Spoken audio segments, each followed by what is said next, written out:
Hello to all of you from around the world. I want to thank you for joining us for this great edition of Soulivity Today, where we're broadcasting live from our studio right here in the nation's capital, Washington, D.C., and on KMET 1490 AM radio in Southern California. My name is Brian Westley Johnson, and whether you're at home, driving, or at work, we're always glad you're here with us. We have another amazing show for you today. I'm joined today by Sheila Applegate, the host of Consciously Awesome Living, which broadcasts each Wednesday at 12 noon. Hello, Sheila. Hello, Brian. How are you today? I'm good. I am so good. You know, it is it's a beautiful day here in Washington, D.C. We got a lot of rain over the weekend, which was just so interesting. What about you? What's happening in your neck of the woods? Weather-wise, we have not a lot of snow, but the type of snow that stayed on the trees. So yesterday was just gorgeous, where every branch is Okay. highlighted by the snow. So that was beautiful. And Okay. then I've been getting ready for the holidays. Got the tree up Happy and the house holidays to decorated. you. It's funny that you talk about snow. Just to give you how weird the weather was, and I mean weird as universal. On the west side of DC, near our chief marketing officer's home, it was like almost 2 inches of snow. It didn't stick, but it was like that. Over here, nothing.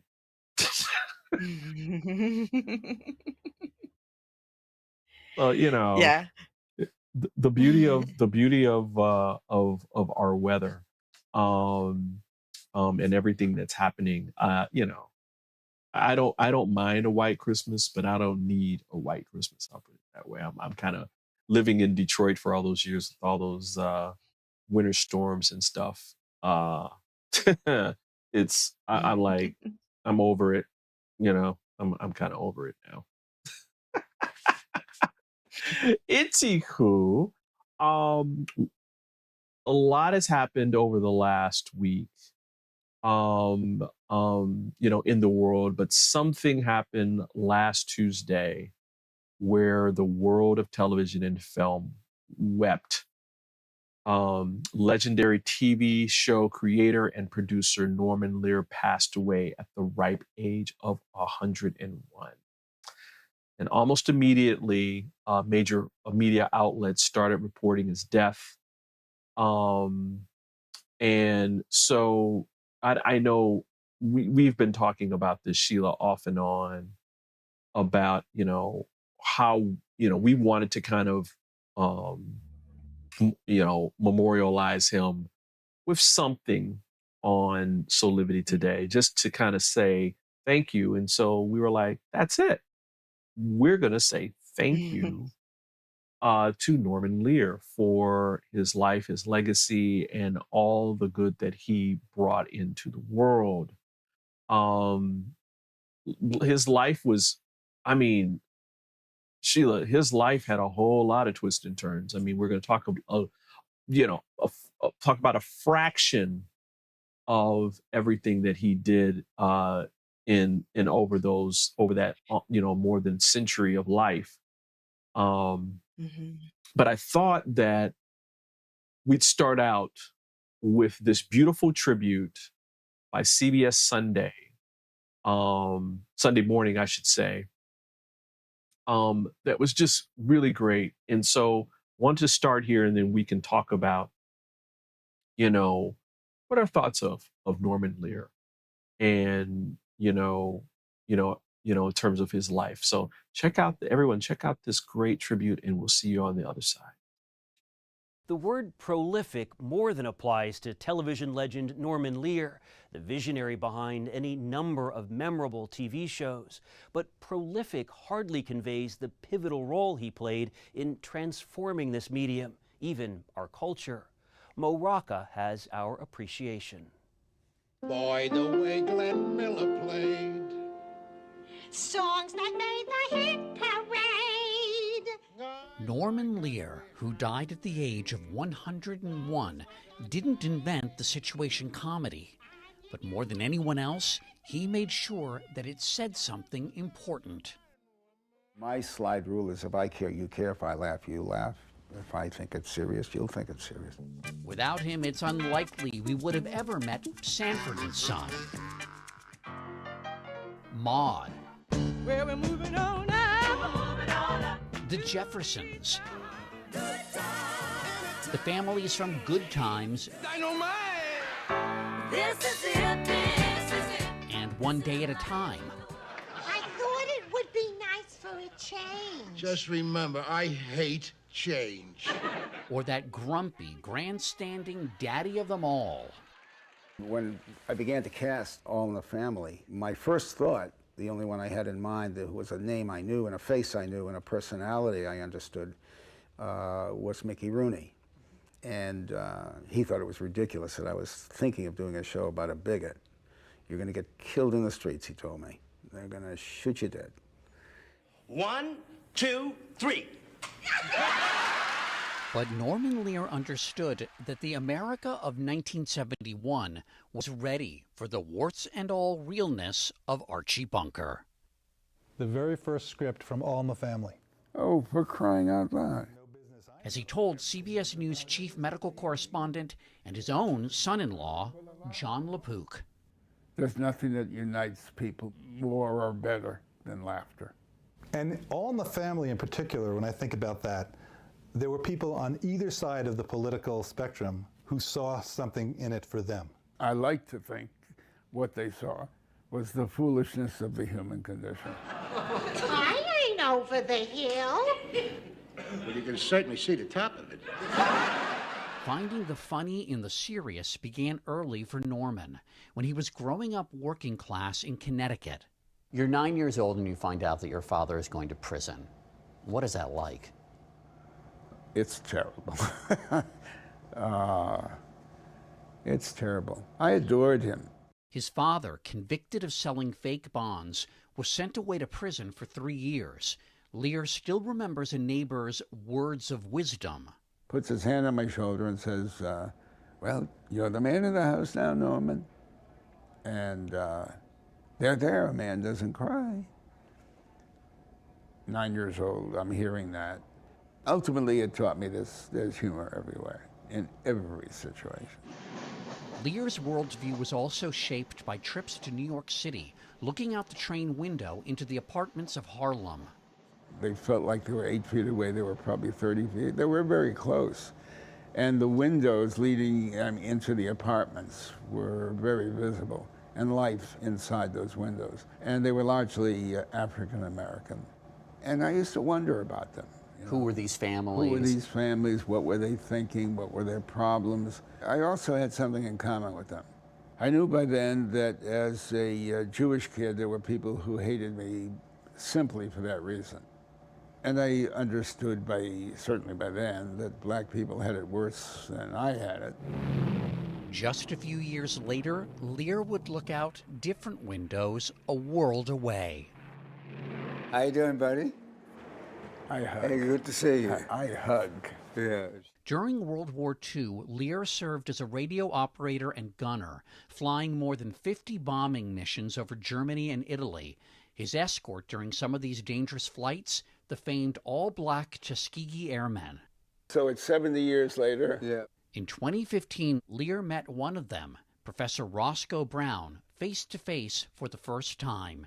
I shot down a jet over Berlin on a mission that you were on. Yes, March 24th, 1945. How amazing is it that the two of us flew the same mission over Berlin, no less? Over Berlin the same day. Norman Lear understood the price of freedom and was willing to pay real money for it. In 2000, he and internet entrepreneur David Hayden spent over $8 million for one of 25 surviving copies of the Declaration of Independence. This is an investment in sharing something that belongs to all of us. Not for himself, but for the public. It was exhibited across the country for more than 3 years. The price of freedom is citizen participation, not 8.4 or whatever $1 million it is. In 1981, Lear founded the progressive advocacy group People for the American Way. Oh, the pleasure of being part of 250,000 people who are seeking to remind America of the tradition of religious liberty and pluralism and diversity in this country. I know my The boy. group ran public service announcements to spread their message. So maybe there's something wrong when people, even preachers, suggest that other people are good Christians or bad Christians, depending on their political views. That's not the American way. Norman Lear was not the retiring type. Where does the tension sort of build up for you? Head to toe. On most mornings, well into his 90s, he was up early, working out. I get applause doing this. And he kept close connection with his large extended family, including his wife Lynn, his 6 children, and 4 grandchildren. The soundtrack of my life has been laughter. And laughter for you is a kind of medicine, isn't it? Well, I happen to believe it has everything to do with a long life. Norman Lear kept creating to the very end. 3 of them I wear all the time. One of them just kind of hangs around, keeping the others company. During the pandemic, inspiring his followers over social media. I'm into my 99th year, and it feels remarkably like my 98th year. Sharing this with his daughter Kate and his son-in-law. When they're thinking about death, I don't mind the going. It's the leaving that is the problem for me. Going, who knows what's out there. That it can't be all bad. But leaving, I can't think of anything good about leaving. Wow. I know that was a little long, but I just love the way that CBS Sunday Morning did that tribute, and 2 things kind of stood out for me. First was when he said the soundtrack of my life is laughter. What a great soundtrack to have, right? Right. And then at the end, it got me again today, where he said it's not the I don't mind leaving that gets leaving? me. Or I don't, Yeah, I don't yeah. mind No, yeah, I I don't don't mind mean, leaving. yeah. Yeah, No, he does I mind don't, leaving. I yeah, don't mind the but it's the going, I just going, mind the leaving. leaving, right, exactly. And Yeah. and I get what he meant. I mean, he's, you know, the part of himself that's going to be able to physically interact with all the people that he loves and that kind of thing. Right. I know that I think he understands that he'll see them and he'll be with them and that kind of thing, but it's not the same, right? hmm Yeah, Yeah. when you That when you think, really was, yeah, go ahead, Sheila. that was really like named what I feel about death, because I am not afraid of going. It's going to be wonderful when I'm there. But anytime I think of that, I think of the leaving of, the people I love, the beauty that's on earth and all of that. So yeah, that hit my heart. Yeah. When you first heard that Norman Lear had passed, what kind of ran through your mind?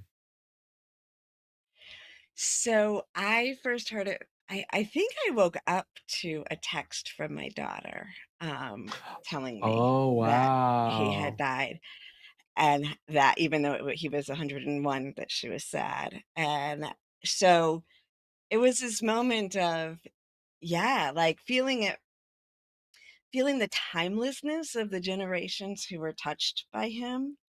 Yeah, And yeah, also the sense that, um, yeah, the leaving, I think. Like, yeah, I'm happy for Norman Lear. He's in a good place, I'm sure. right, Um, right. but the earth is missing someone who has done so much, but I suppose that's passing the torch then, isn't it? Right. So, Right.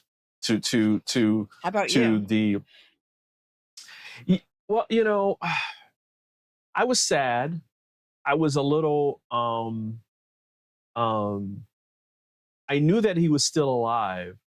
I didn't know. I knew that he was in his 90s at some point, but I didn't know he had crossed over, right, into being, To 100, you uh mean? to 100, right. And so when they announced that he had died at 101, I was like, wow, what a life, right? Hmm. Um um I was just thinking about back in the day when I was a kid, and I was watching All in the Family, and it was hard to watch sometimes. Um, Hmm. For me too. yeah,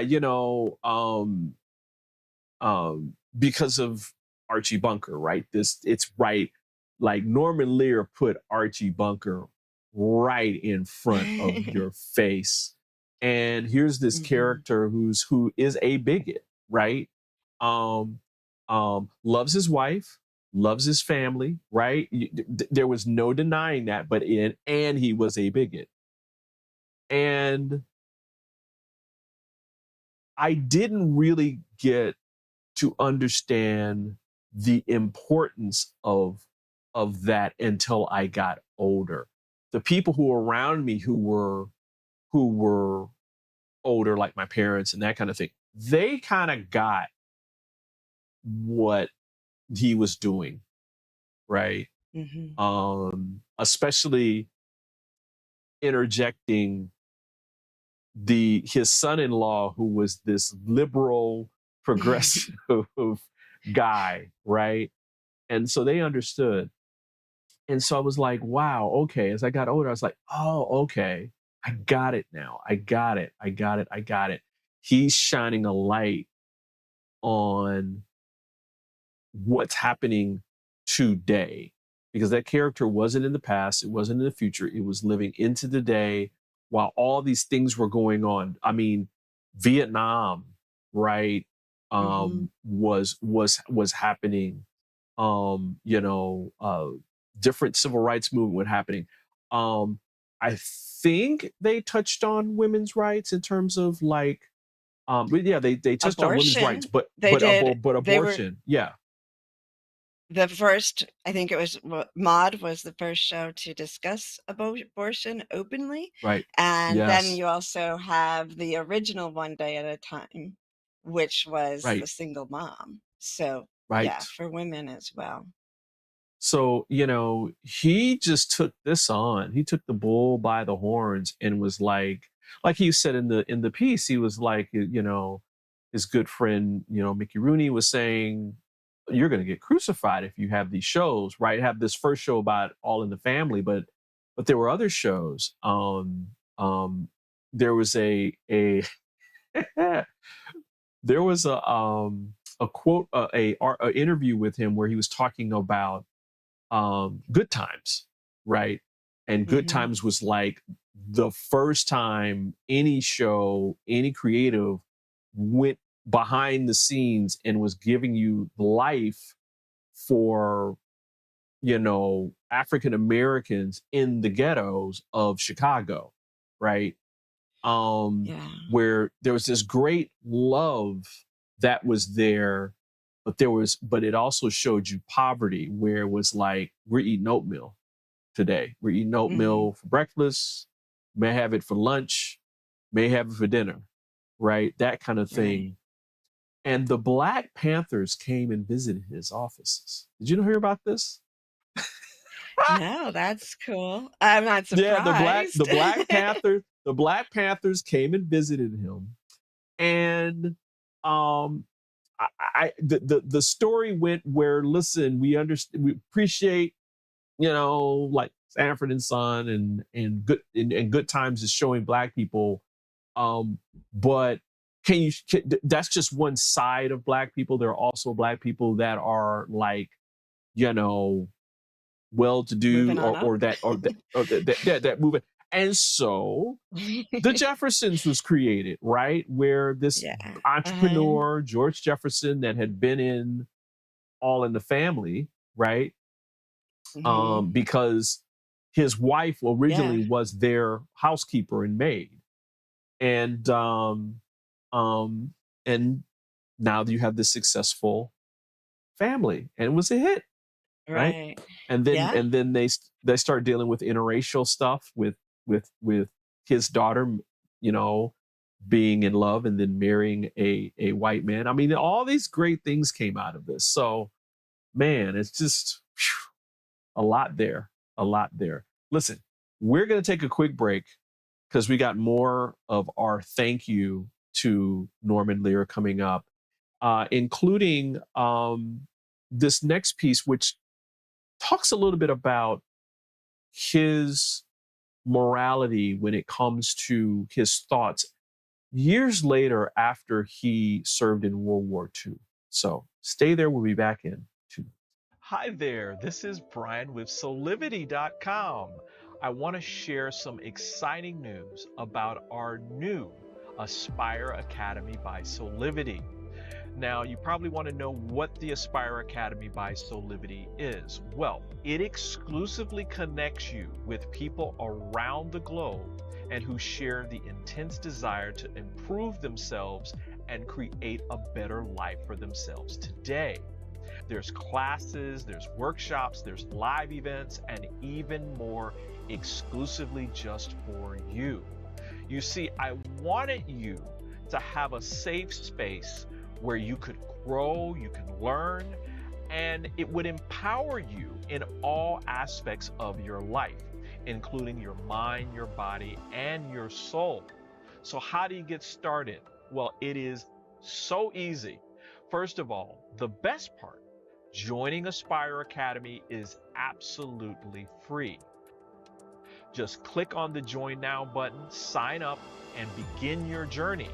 As a special part of this invitation to you, there are some free courses that are available for you to try from our amazing roster of coaches and collaborators.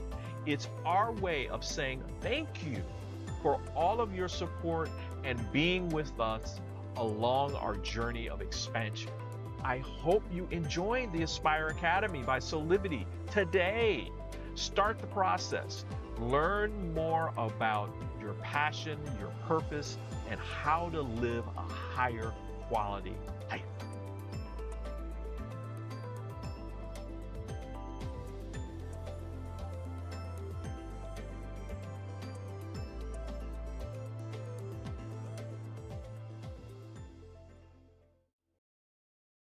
Hello there. We're back here with more on Soulivity today. Today we're going to say thank you to the legendary television producer and creator Norman Lear. Back with us is Sheila Applegate. You know, Sheila, I was talking about this before. There's one aspect of Norman Lear's life that doesn't get that much attention. I mean, some people know about it, but it was his experiences during World War II.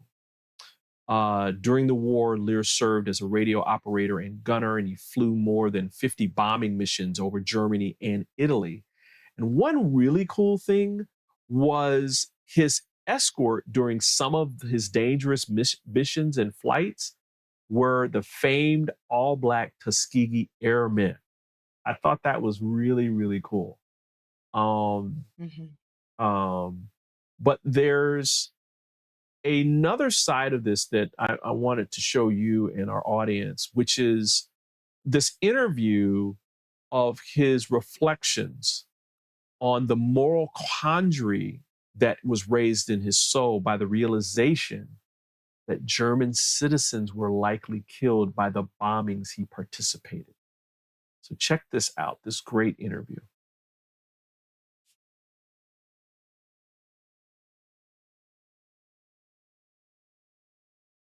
I remember, bombing cities. As the radio operator, I was closest to the bomb bay doors.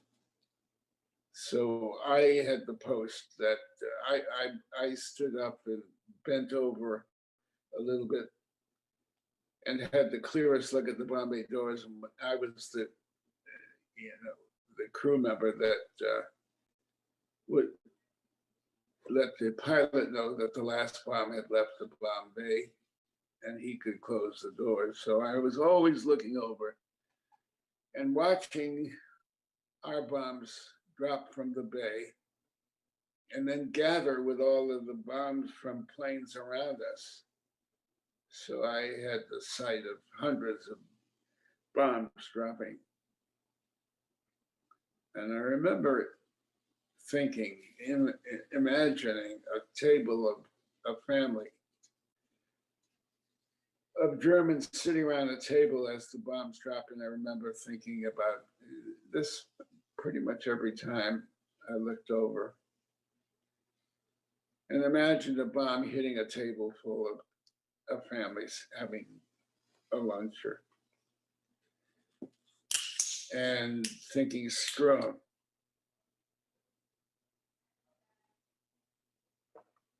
And it's difficult even now, not gritting my teeth as I say it, because I remember my teeth grit with screw 'em.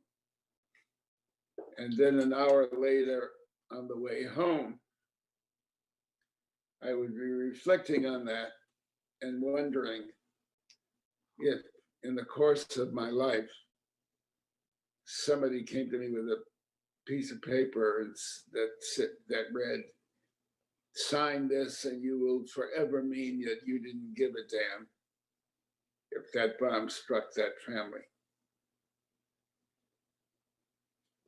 And I thought, no, I couldn't sign that. But I was always aware that, and thankfully I was never tested. But I did feel screw 'em when I saw the bombs leave the plane. I didn't give a damn. It was only later that I wondered, would I? And I wouldn't. I sit here now, I would never sign that paper. But I wasn't tested as I was with the bombs dropping. The sight of the bombs dropping when I said, screw 'em. Whew. Mm. Mm-hmm.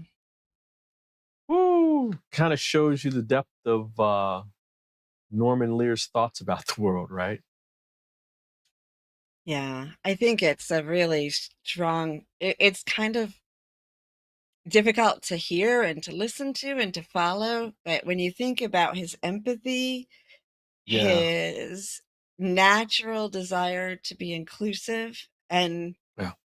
and did this lead to some of the work that he did, the Right. internal struggle, but it also talks about war and the mentality that is driven in order to dehumanize people, Right. in order to do the work you're doing, right? Right. And Right. at the same time, he spent the rest of his life trying to stop people from dehumanizing others. So it is a Right. paradox there that he lived with. Right. And it's in um it kind of brings to mind what you're talking about in terms of war and what is just, what is unjust, what is moral, what is immoral. How are we going to treat each other? How are we as a world going to deal with situations where it gets to the point at which we're trying to kill each other, right?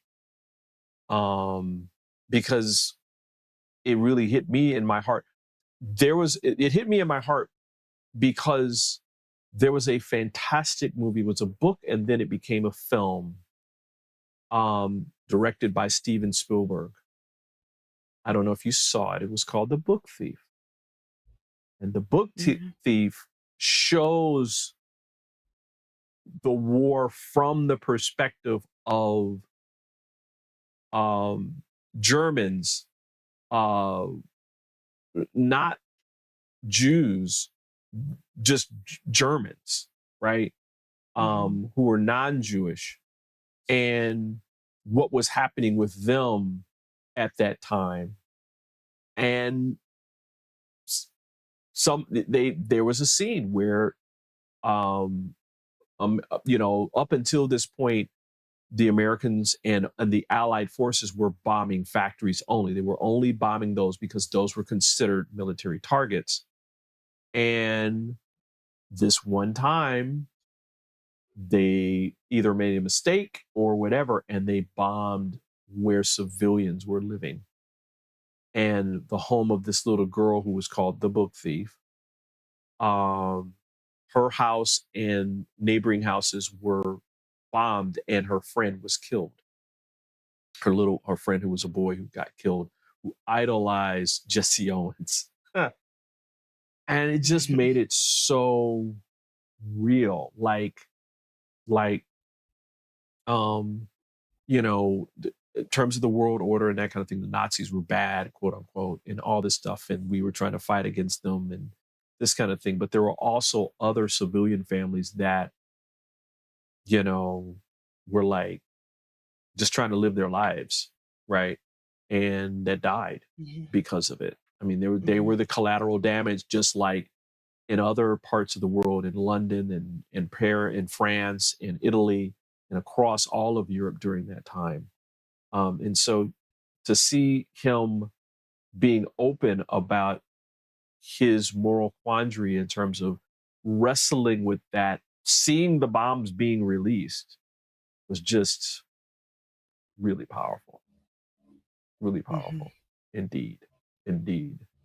Want to shift gears here a little bit and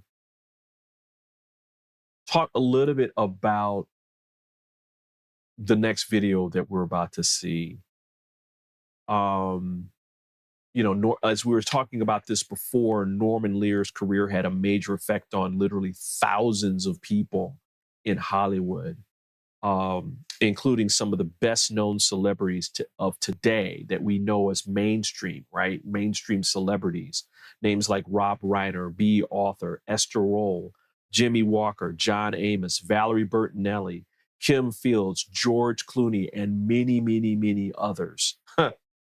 They were launched into stardom after being part of one of his shows or even a project, right? I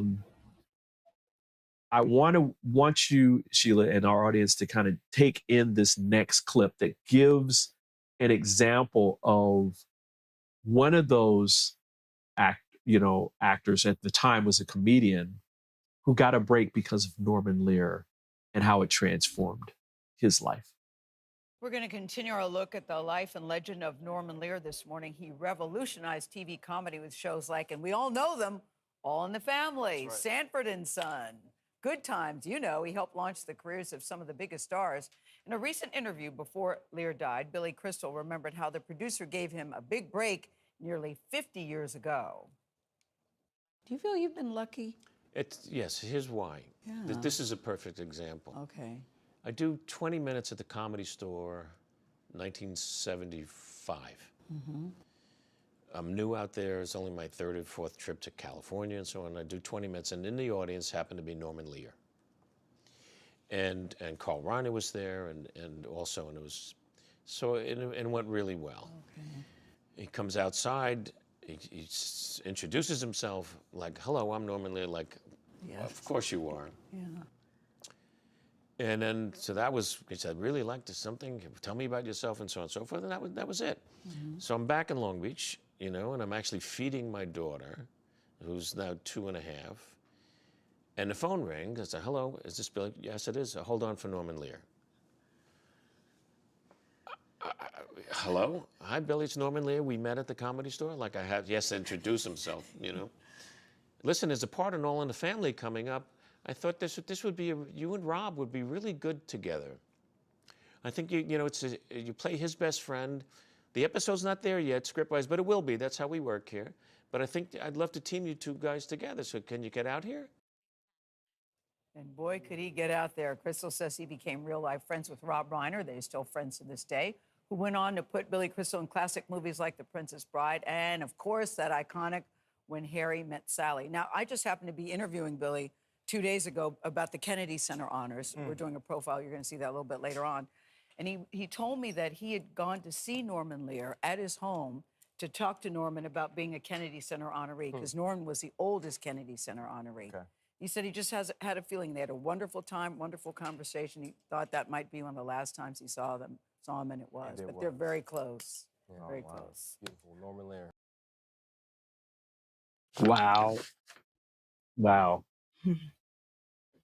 Norman Lear. Norman Lear. Yeah. You know, Sheila, as I watched that clip, it kind of reminded me of the old African proverb, if you want to go fast, go alone. But if you want to go far, go together. And Norman really embodied that, right? He was creating this village, and you know, as he was having success, he was pulling on all these different people that he saw could bring laughter into the world, right?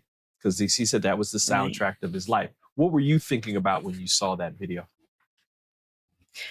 Well, I agree. I feel like it was everything I know about him. I understand that he was about the people. He was about his family. He was always ready to lend a hand. You know, I grew up with all of his shows. I don't remember television before Norman Lear. So I didn't value him to the length that I should have but I really want to make the point that he was still doing this in his last years, because the revival of One Day at a Time, I really paid attention to, because the producer, director, creator of that show is Mike Royce, who grew up a few blocks away from me as a child. I was friends with his sister. Wow. And so, but that, you know, then went further to bring in the Latinx and to deal with sexuality, gender identity, and all of these other aspects of it. My daughter did get to meet him at a show and get to meet Norman Lear at a showing of that. She was at one of the tapings. So she said he was beautiful in person too. And then also I just was on Instagram, the stars from the show just really talking about how he was there for them, you know, and treated them with so much love and made them better. So it's incredible that he did that right up to the last minute, I think. Well, you know me, and when I talk about like our passion and purpose, right? It's like there is no retirement when it comes to that. Right. Exactly. If this is what you love to do, and it brings you heart and joy, you do not retire from this. You may pull back a little bit, right? And respect your body and what your body is able to do and that kind of thing. But you don't have to give up anything, right?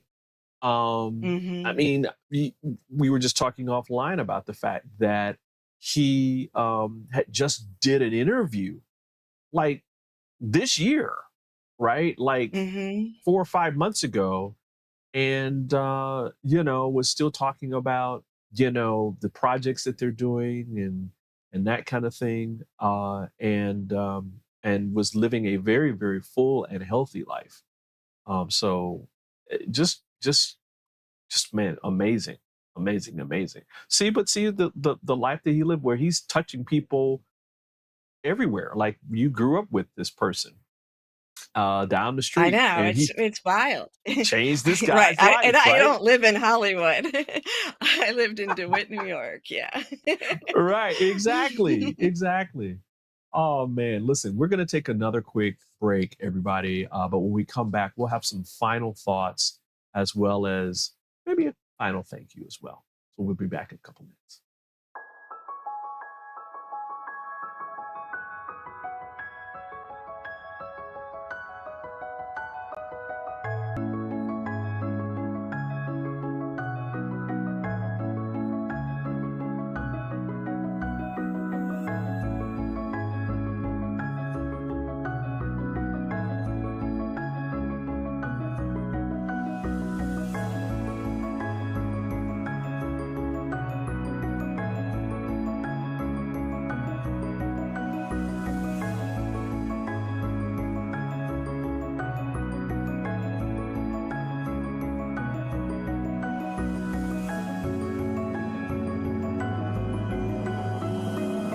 can find all of the Satana products at our Go shop at go.soulivity.com. Have you ever asked the question, if I was to be anything, what would I be? Regardless of money, regardless of status, beyond popularity and fame. Living your passion,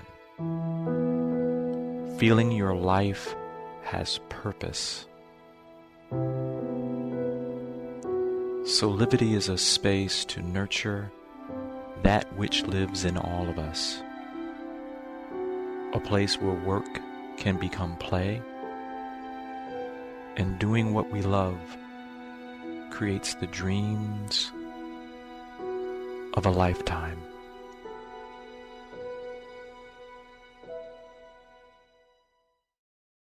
Hey, we are back with more with Soulivity today. We are saying a big thank you to Norman Lear, who is a iconic television producer and film producer as well. And so, Sheila, just want to go to you for any final thoughts. So, Isabel Gomez posted on Instagram. She's one of the actors in the new One Day at a Time, and she had her last text from him, and it ends with "I love you, to be continued." So I just wanted that. I thought that was a perfect ending. I love you, to be continued. Wow, that got me. That was him, right? I mean, that's Yeah. just him, right? He's going to pour and pour and pour and pour until, you know, he's transitioned and gone, and he's still going to pour from the other side of the veil because his legacy is still continuing. I feel like it. Yeah. I'm going to have my final thoughts be spoken through television and film producer and icon Tyler Perry. He shared a heartfelt story about his experience meeting Lear, but also about what Lear meant to his life. And he says he called Lear one of his heroes. And as he told People in this statement on People magazine, he said he invited me to lunch at his home. And as we sat and talked and laughed, I got a chance to tell him how he had helped save my life. I'm going to try to keep it together. I shared with him that he taught me to dream a bigger dream by his example. He was 100 years old at the time, but sharp as ever, full of wisdom and great advice, and I took it all in. Just before I left, I asked, at 100 years old, what are you looking forward to? Without hesitation, he said, tomorrow. It was such a simple but powerful lesson to live your life fully one day at a time. Now, Perry, who's now 54, said that Lear's shows were the only thing that brought laughter and joy to him as a child who was living a daily nightmare. As he shared that the writer inspired him to try and bring as much laughter to the world as he brought to the little boy that I was through his own work. He said, you, sir, are truly one of one. I'm so glad we were on the planet at the same time. Thank you for your example. Rest in peace, my dear friend. I thank God for you. My prayers are with you and your family. Wow. That's beautiful. Yeah, again,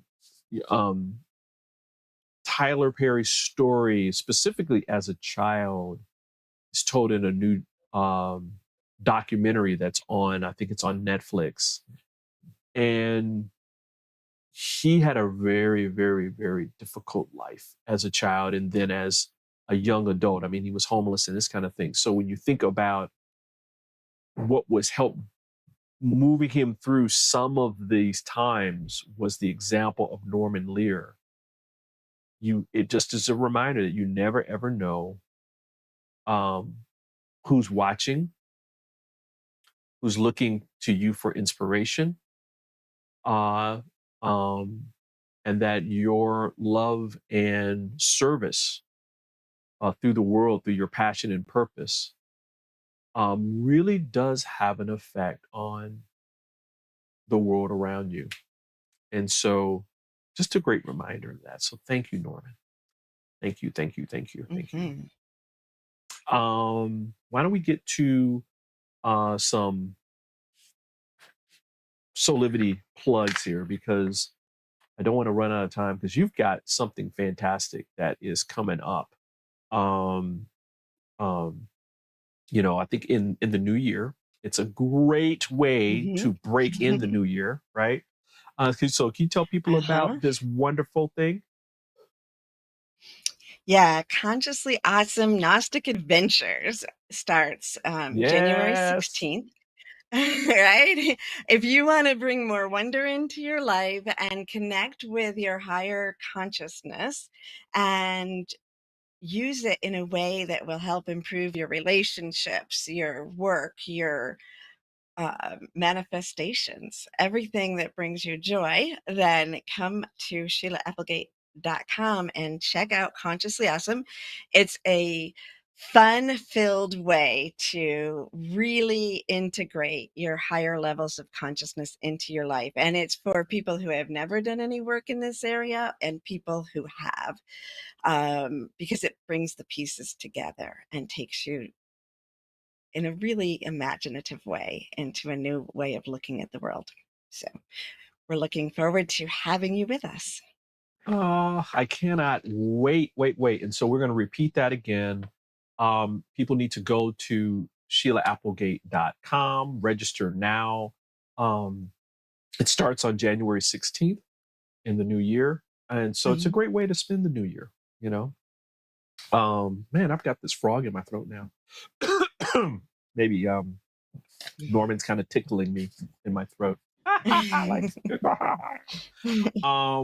all the swallowed tears of reflection. Yeah, I know, man. Oh my gosh. It's just, stories like his just get me, it's just, because he was just of service, of service, of service, of service, and everything else kind of took care of itself, right?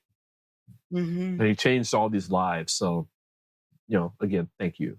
Want to remind people about going to Soulivity.com, where you can learn a lot more information about your passion, your purpose, and also other great things. Flu season is still in effect right now. Please go out and help protect yourself and your family this holiday season. There's some information online about that. Also, we've got a great show coming up on Friday where astrologer coach Sonia Francis is going to be talking about the new year and all these kind of things. But she has a great article about the new moon in Sagittarius that's fantastic that everybody needs to go check out. As well as don't miss your chance to enroll in Dr. Mark Mancola, who's a renowned expert on health in Eastern philosophies and ancient Chinese philosophies of health, where he's talking about the whole health healing system. There's a special offer that's going on right now where you can save 10% off the price if you sign up before January 26th. So it's a great way of like bringing in your new year as well with a great course on health. And so Sheila, man, things are like going fast. I can't believe it. It's almost at the end of We're the year. almost at 2000. Exactly. Right. I feel like Wow. maybe it's our age, Brian, but time is just going so fast now. Well, it's funny you talk about that. We were at the grandbaby this weekend, and I was just like looking at her, and I was thinking, man, you know, a week for her must seem like forever. Right. Like where a week for Right. us is like, oh dang, it's Friday again. You know, did I do anything this Exactly. week? I know.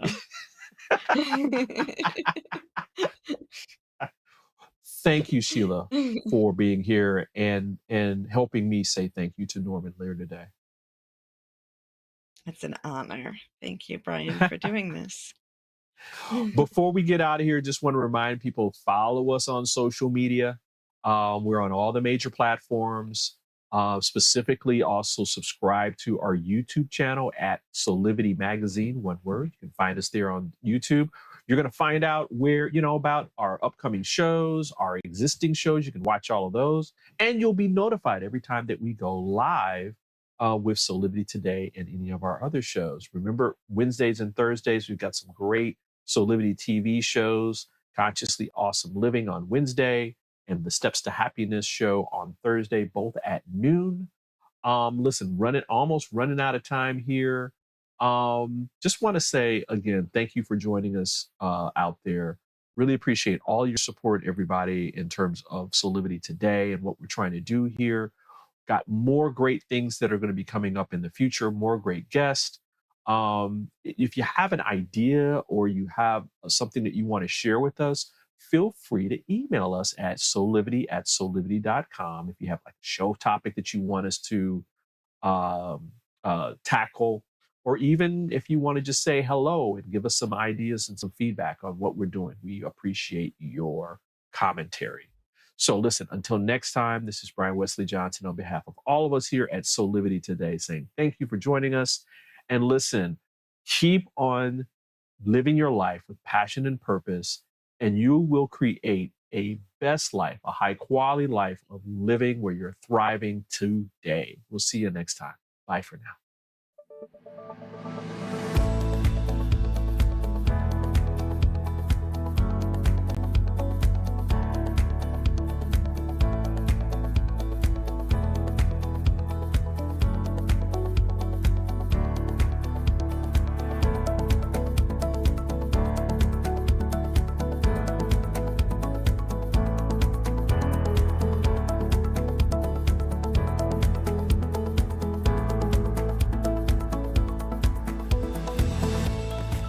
This work is subject to copyright owned by Affinity Global LLC.